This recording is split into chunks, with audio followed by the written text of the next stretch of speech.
Hello అండి. Hi. Welcome back to my channel. So ఏంది ఇందు box పెట్టుకొని తినేస్తుంది అని అనుకోమాకండి. సో చిన్న రెసిపీ అయితే మీకు చూపించబోతున్నాను అనమాట. సో రవ్వ పులిహార ఎంతమందికి తెలుసు, ఎంతమందికి చేయడం తెలుసు, ఎంతమందికి చేసుకుంటారనేది నాకు కామెంట్ సెక్షన్లో కామెంట్ చేసి చెప్పండి. సో మనం ప్రాసెస్ అయితే చూపించేస్తాను, చూసేయండి. సో బియ్యంని రవ్వలాగా పట్టేసి మనం దాన్ని 1-2 వాటర్ పోసి బాయిల్ చేసుకోవాలి. అంటే సో ఉప్మాలాగా అవుతుందన్నమాట. సో కొంచెం దాంట్లో ఒక 2 నిమ్మకాయలు, సో ఒక 2 స్పూన్స్ సాల్ట్ మనం యాడ్ చేసుకొని సో బాగా మిక్స్ చేసుకోవాలి. సో మనం రవ్వ ఉడకపెట్టేటప్పుడే దాంట్లో ఒక చిటికెడు పసుపు, ఒక 2 టేబుల్ స్పూన్స్ ఆయిల్, సో ఒక 2 టేబుల్ స్పూన్స్ సాల్ట్ యాడ్ చేసుకోవాలి. సో అలా మిక్స్ చేసుకున్న తర్వాత స్టవ్ మీద ఆయిల్ పెట్టేసుకొని సో పోపు అయితే యాడ్ చేసుకోవడమే. సో ఒక 5-6 స్పూన్స్ ఆయిల్ అయితే యాడ్ చేసుకున్నాను.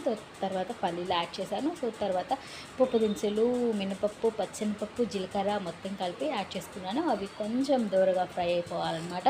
సో అవి కొంచెం దూరగా ఫ్రై అయిపోయినాక దాంట్లో పచ్చిమిర్చి, కరివేపాకు, కొత్తిమీర అయితే యాడ్ చేసుకుంటాను. సో చాలా సూపర్గా టేస్టీగా ఉంటుంది.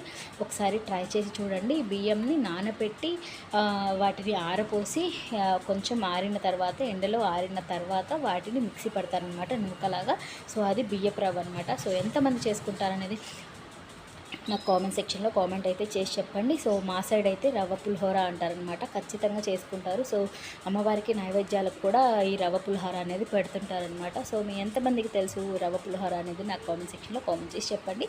సో ఇదే రవ్వతో ఉప్మా కూడా చేస్తారనమాట. సో రవ్వ పులిహోర చాలా టేస్టీగా ఉంటుందన్నమాట. సో నా వీడియో కనుక మీకు నచ్చినట్టయితే లైక్ చేయండి, షేర్ చేయండి, కామెంట్ చేయండి, subscribe to my channel. Thank you for watching. Bye bye.